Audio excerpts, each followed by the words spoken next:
علیکم ورحمۃ اللہ وبرکاتہ۔ ان الحمد للہ نحمده ونستعینه ونستغفره ونعوذ باللہ من شرور انفسنا ومن سیئات اعمالنا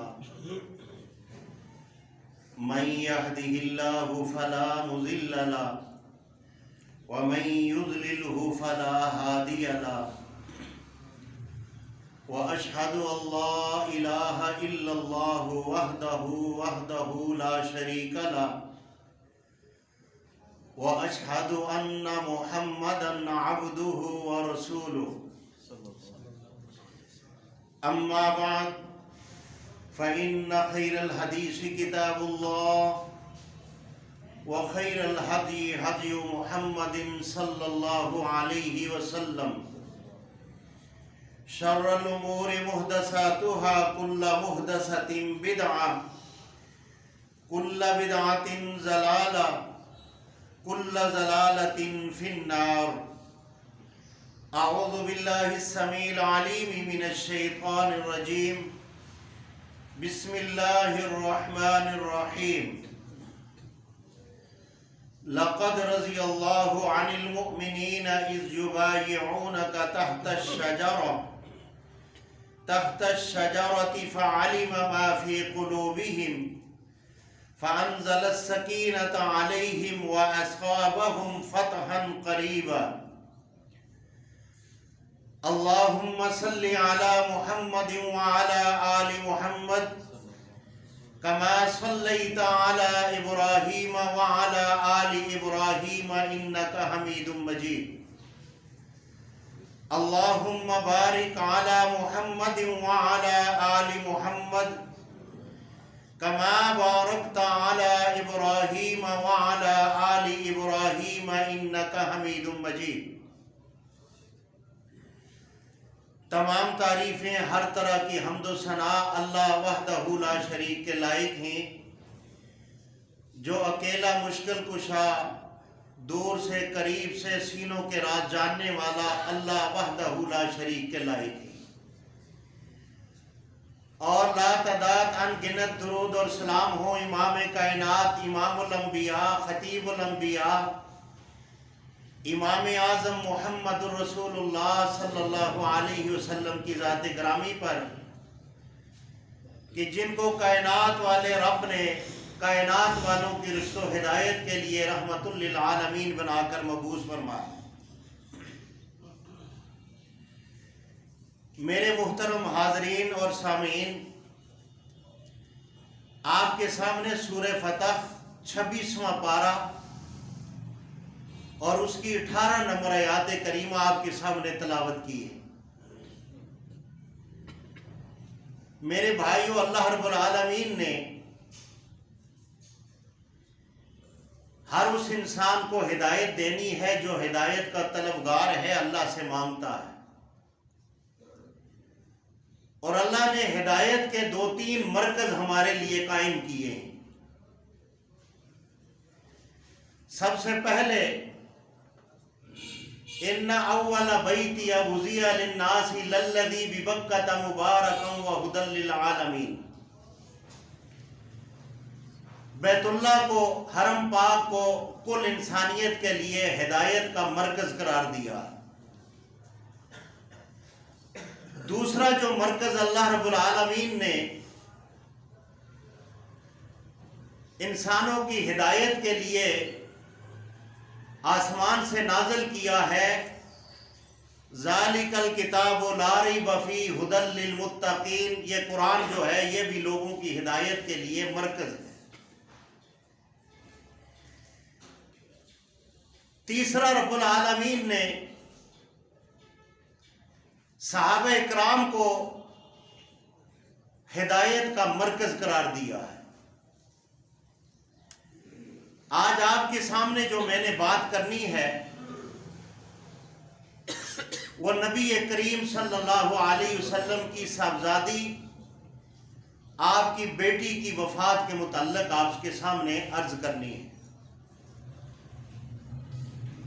اور یہ جو واقعات جو میں نے آپ کے سامنے دو رکھنے ہیں آپ نے سنے ہوئے ہیں،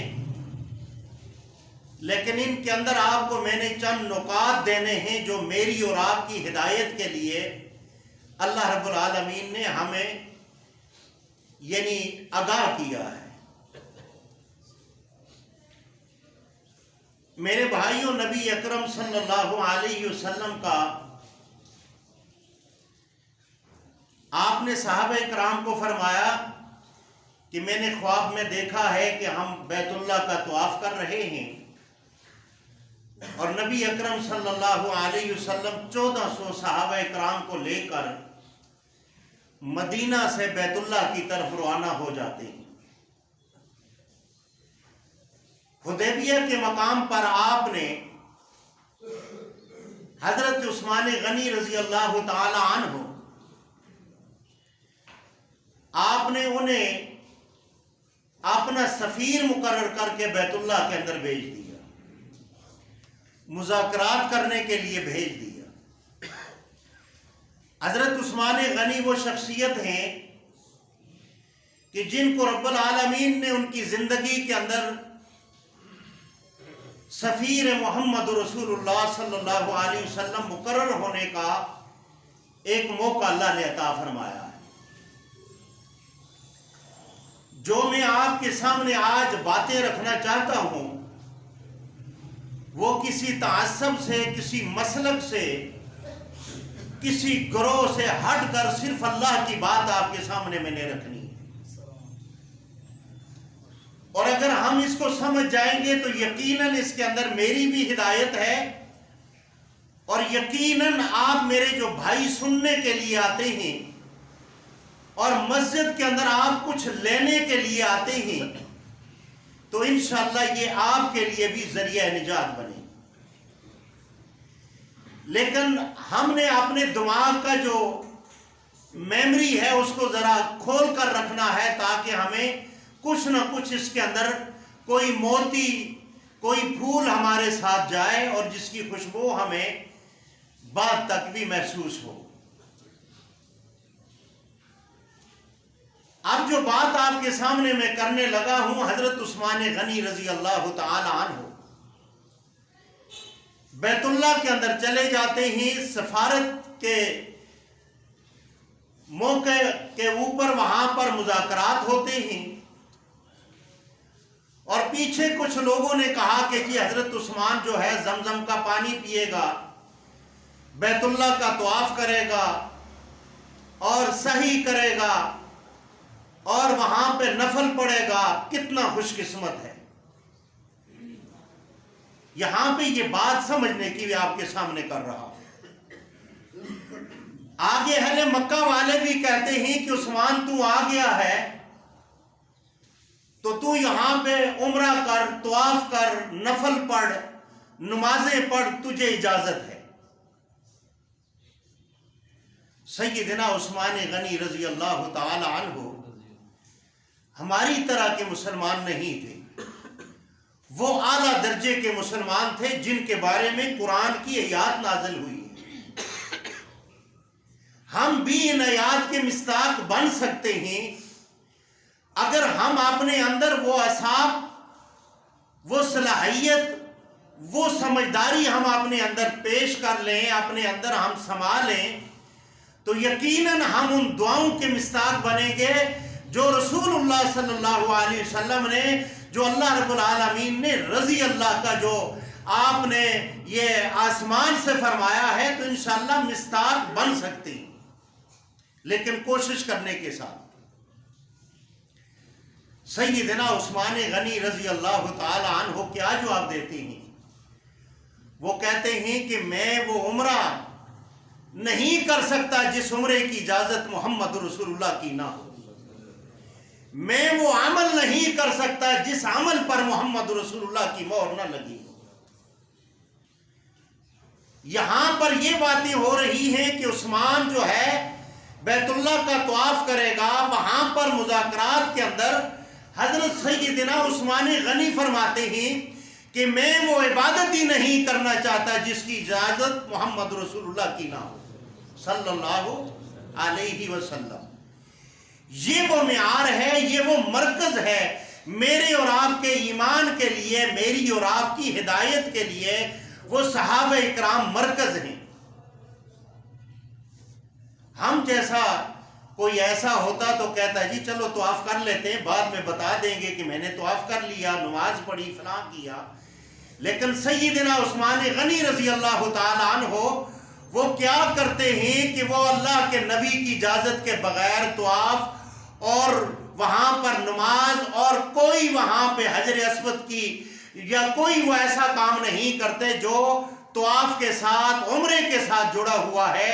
وہ کیا کہتے ہیں کہ اللہ کے رسول نے مجھے اجازت نہیں دی، اور میرا ایمان یہ ہے کہ وہ عبادت نہیں جس کی اجازت اللہ کا رسول نہ دے صلی اللہ علیہ وسلم۔ یہاں پر آواز آ جاتی ہے قتل عثمان، کہ سیدنا عثمان غنی کو مکہ کے اندر قتل کر دیا گیا ہے، شہید کر دیا گیا ہے۔ آپ صلی اللہ علیہ وسلم کو جب یہ خبر پہنچی، آپ درخت کے نیچے آرام فرما رہے ہیں، عین موقع پر حضرت محمد رسول اللہ صلی اللہ علیہ وسلم آپ اس خبر کو سننے کے ساتھ اپنا بایاں ہاتھ مبارک نیچے رکھتے ہیں، اور بیعت رضوان جس کو کہا جاتا ہے، اوپر صحابہ اکرام کے ہاتھ ہیں، اور کیا کہتے ہیں، نحن الذین مابعوا محمدًا علی الجہاد ما بقینا ابدا، کہ ہم حضرت عثمان کے قتل کا بدلہ لینے کے بغیر ہم واپس نہیں جائیں گے۔ ہماری جان مال سب کچھ قربان ہو جائے لیکن ہم حضرت عثمان کے قتل کا بدلہ لے کر جائیں گے۔ اب حضرت عثمان غنی اس بیعت رضوان کے اندر اپنے جسم کے ساتھ موجود نہیں ہیں، لیکن وہ اس بیعت کے اندر موجود ہیں۔ کیسے؟ اب یہ میرے رب کی رحمت دیکھیں، میرے رب کا کرم دیکھیں۔ نیچے ہاتھ محمد رسول اللہ صلی اللہ علیہ وسلم کا ہے، آپ کا بایاں دست مبارک، اوپر صحابہ اکرام رکھتے ہیں۔ بیعت کا معنی ہے عہد اور پیمان، بک جانا۔ محمد رسول اللہ صلی اللہ علیہ وسلم کے آگے صحابہ اکرام نے اپنے آپ کو بیچ دیا تھا۔ اسی لیے صحابہ اکرام یہ سمجھتے تھے کہ میری جنت جو ہے وہ محمد رسول اللہ کے راستے کے علاوہ ہمیں یہ جنت مل ہی نہیں سکتی۔ جب ہاتھ سب نے رکھا، اوپر دایاں ہاتھ اللہ کے نبی صلی اللہ علیہ وسلم رکھتے ہیں، اور وہ ہاتھ جس ہاتھ کو وَمَا رَمَيْتَ إِذْ رَمَيْتَ اللہ نے محمد رسول اللہ صلی اللہ علیہ وسلم کے دست مبارک کو اپنا دست مبارک کہا ہے، اوپر ہاتھ رکھا، کہا کہ میرے صحابہ یہ جو بیعت ہو رہی ہے اس پر سب سے نیچے میرا ہاتھ ہے، اوپر آپ کا ہے، اور سب سے اوپر یہ جو ہاتھ ہے دایاں، یہ سیدنا عثمان غنی کا ہاتھ قرار دیا۔ اللہ نے جب ان کی اثار اور محبت کو دیکھا صحابہ اکرام کی کو، تو اللہ رب العالمین نے آسمان سے اللہ کی رحمت جوش میں آ جاتی ہے، اور جوش میں آ کر جبرائیل امین کے ذریعے ان کے ایمانوں کا، ان کے تقوی اور پرہیزگاری کا اللہ رب العالمین اعلان فرماتا ہے۔ فرمایا لَقَدْ رَضِيَ اللَّهُ عَنِ الْمُؤْمِنِينَ إِذْ يُبَايِعُونَكَ تَحْتَ الشَّجَرَةِ فَعَلِمَ مَا فِي قُلُوبِهِمْ۔ فرمایا او عہد اور پیمان کرنے والو، اللہ تم سے راضی ہو گیا، اور تمہارے دلوں کو جب جھانکا، تمہارے دلوں کے اندر عثمان کے لیے محبت ہے، عثمان کے دل کے اندر محمد رسول اللہ کی محبت ہے۔ اور صحابہ اکرام نے جب فرمایا او صحابہ، عثمان غنی جو ہے مکہ کے اندر جا کر طواف کریں گے۔ اللہ کے نبی نے حضرت عثمان غنی رضی اللہ تعالیٰ عنہ کی محبت کا جو ہے وہ اقرار صحابہ کے سامنے کیا۔ فرمایا او میرے صحابہ، آپ عثمان کی بات کر رہے ہیں، عثمان تو میری اجازت کے بغیر طواف نہیں کر سکتا۔ اللہ کی رحمت جوش میں آتی ہے، وہ صحابہ اکرام کے دلوں کو اللہ نے پرکھا۔ اللہ نے کہا میں نے ان کے دلوں کے اندر جھانک کر دیکھا، میں نے ان کے دلوں کو جب دیکھا تو آسمان والا رحمان کہتا ہے لَقَدْ رَضِيَ اللَّهُ عَنِ الْمُؤْمِنِينَ اِذْ يُبَايِعُونَكَ تَحْتَ الشَّجَرَةِ، جو درخت کے نیچے عہد اور پیمان کر رہے تھے، اللہ نے فرمایا میں نے ان سے میں راضی ہو گیا۔ کیوں؟ ان کے دلوں کے اندر عثمان کے لیے محبت تھی۔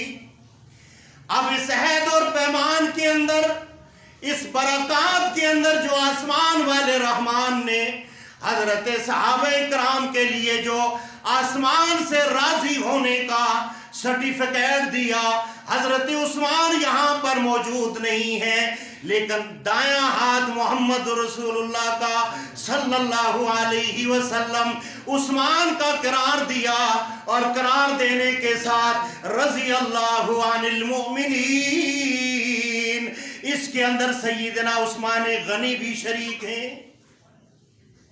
جب اللہ نے کہا لقد رضی اللہ عن المؤمنین اذ یبایعونک تحت الشجرہ، اللہ کے رسول نے جو یہ ہاتھ مبارک حضرت عثمان کا قرار دیا، حضرت عثمان غنی بھی اس نسبت سے اللہ کی برکات، اللہ کے اس انعام کے اندر سیدنا عثمان غنی بھی شریک ہے۔ یہ وہ واقعہ ہے جس کے اندر حضرت عثمان غنی اپنے جسم کے اعتبار سے تو یہاں نہیں ہیں، لیکن بیعت رضوان کے اندر سیدنا عثمان غنی رسول اللہ کے دست مبارک کے ذریعے اور لقد رضی اللہ عن المؤمنین تحت الشجرہ، اس بیعت کے اندر حضرت عثمان غنی وہ ان برکات کے اندر وہ شریک ہیں۔ اب دوسری بات،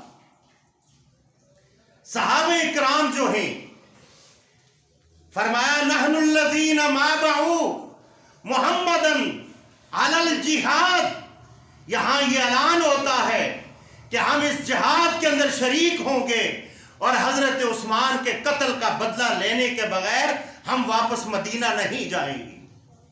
معلوم یہ ہوا آج بھی جن کے دلوں کے اندر حضرت عثمان غنی رضی اللہ تعالیٰ عنہ کے لیے وہ محبت، وہ الفت ہوگی، تو یقیناً وہ لوگ بھی اللہ کی رضا کے دائرے کے اندر، اللہ کی رحمت کے اندر ہوں گے۔ اس لیے صحابہ اکرام کی محبت جو ہے یہ ہمارے لیے معیار ایمان ہے، اور جس کے اندر صحابہ کے لیے محبت نہیں ہے، آسمان والے رحمان نے کہہ دیا اس کے لیے ہم بھی کوئی رحمت کا کوئی باب نہیں رکھتے۔ صحابہ اکرام بیٹھے ہوئے ہیں، ایک آدمی نے چادر اوڑھی ہوئی ہے، سامنے سے گزر رہا ہے۔ اللہ کے نبی نے فرمایا یہ جو آدمی گزر رہا ہے یہ فتنوں کے دور میں کے اندر بھی یہ انشاءاللہ اللہ کی رحمت کے اندر ہوگا اور یہ گمراہ نہیں ہوگا۔ ایک صحابی اٹھتے ہیں، جا کر اس کے چہرے سے کپڑا ہٹاتے ہیں، اور ہٹانے کے بعد دیکھا کہ وہ کون ہے؟ سیدنا عثمان غنی ہے رضی اللہ عنہ۔ حضرت عثمان غنی رضی اللہ تعالیٰ عنہ کا چہرہ رسول اللہ کی طرف موڑا اور تصدیق کے لیے پوچھا اے اللہ کے رسول، آپ نے ان کے لیے کہا ہے؟ کہا ہاں میں نے عثمان کے لیے کہا ہے کہ یہ فتنوں کے دور کے اندر بھی ہدایت پر قائم رہیں گے۔ آج ان کے لیے انگلیاں اٹھتی ہیں، آج ان کے اعمال کے اوپر، ان کے عمل پر، ان کے اللہ کے راضی ہونے پر کچھ ناداں قسم کے، کچھ عقل کے اندھے جو ہیں ان پر بھی انگلیاں اٹھاتے ہیں۔ لیکن یاد رکھیں میرے اور آپ کے ہدایت کا مرکز جو ہے وہ صحابہ اکرام کی محبت ہے، اور صحابہ کی محبت بھی ٹوٹ کر دلوں کے اندر، ہمارے دلوں کے اندر ہونی چاہیے۔ اس لیے ہم ان کو اپنے امام مانتے ہیں. کیوں مانتے ہیں؟ انہوں نے اپنا سب کچھ محمد رسول اللہ پر قربان کر دیا. ہم سب کچھ صحابہ اکرام پر قربان کرنے کے لیے تیار ہیں. میرے بھائیو، دوسرا واقعہ، جنگ بدر ہو رہی ہے. نبی اکرم صلی اللہ علیہ وسلم نے اس کی برکات، اس کی فضیلت بھی بیان فرمائی.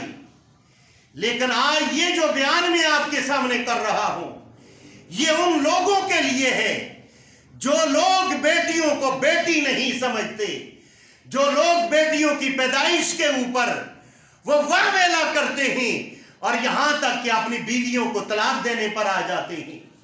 سن لو، جنگ بدر کی اللہ کے نبی علیہ السلام نے وہ برکات فرمائی اور اس کی شرکت کے فضائل بیان فرمائے، اور ساتھ ہی کہا عثمان تو نے شرکت نہیں کرنی. فرمایا اللہ کے رسول صلی اللہ علیہ وسلم، میں بھی جنگ کے اندر جاؤں، میں بھی جہاد کے اندر شریک ہوں، میں غازی بنوں یا شہید ہو جاؤں. فرمایا عثمان میں تیرے ساتھ وعدہ کرتا ہوں کہ جو برکات، جو فضیلت وہاں پہ شرکت کرنے والوں کی ہوگی، میں تجھ سے وعدہ کرتا ہوں اللہ وہ ساری برکات اور فضیلت اللہ تجھے گھر کے اندر عطا فرمائے گا. عثمان نے کرنا کیا ہے؟ فرمایا میری لخت جگر حضرت رقیہ رضی اللہ تعالیٰ عنہما وہ بیمار ہیں اور ان کی بیماری کا یہ عالم ہے کہ وہ اپنے آپ کے اوپر بھی وہ کنٹرول نہیں کر سکتی. فرمایا تم نے کیا کرنا ہے؟ میری لخت جگر، میری طیبہ طاہرہ بیٹی کی تم نے اس کی گھر کے اندر تیمارداری کرنی ہے. اللہ جنگ کے اور جہاد کے اندر جو شرکت کر کے جو برکات اللہ ان مجاہدین کو دے گا وہ اللہ تجھے گھر کے اندر عطا فرمائے گا.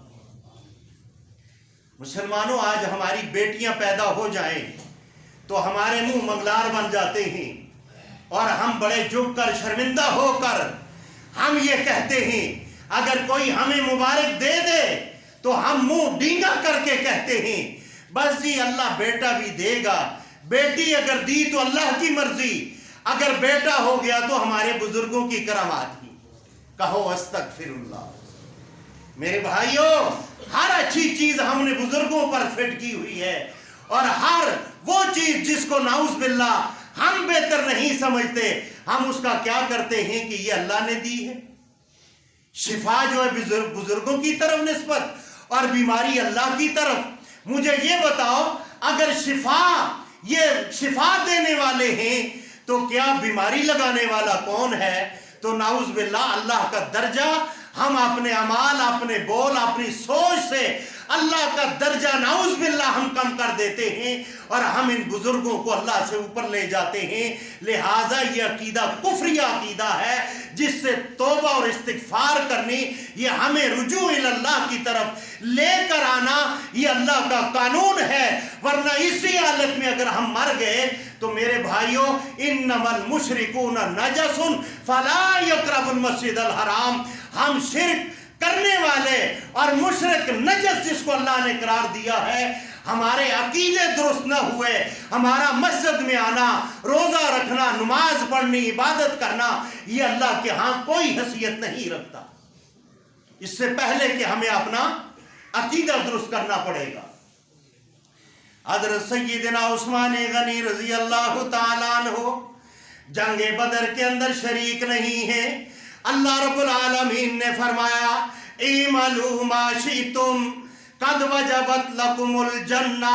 جنہوں نے جنگ بدر کے اندر شرکت کی، اللہ رب العالمین نے فرمایا او جنگ کے اندر شرکت کرنے والوں، تمہیں اللہ نے فتح قرار دے دیا. اور جنہوں نے شرکت کی اللہ نے آسمان سے فرما دیا میں نے تمہارے لیے جنت کو واجب کر دیا. یہاں پر حضرت عثمان غنی جنگ کے اندر بنفس نفیس شریک نہیں ہے، لیکن حضرت عثمان غنی برکات کے اندر شریک ہیں. جو اللہ نے آسمان سے برکات نازل فرمائی ان مجاہدین کے لیے، اس کے اندر سیدنا عثمان غنی رضی اللہ تعالیٰ عنہ کیا ہیں؟ شریک ہیں. ان برکات کے اندر، اس فضیلت کے اندر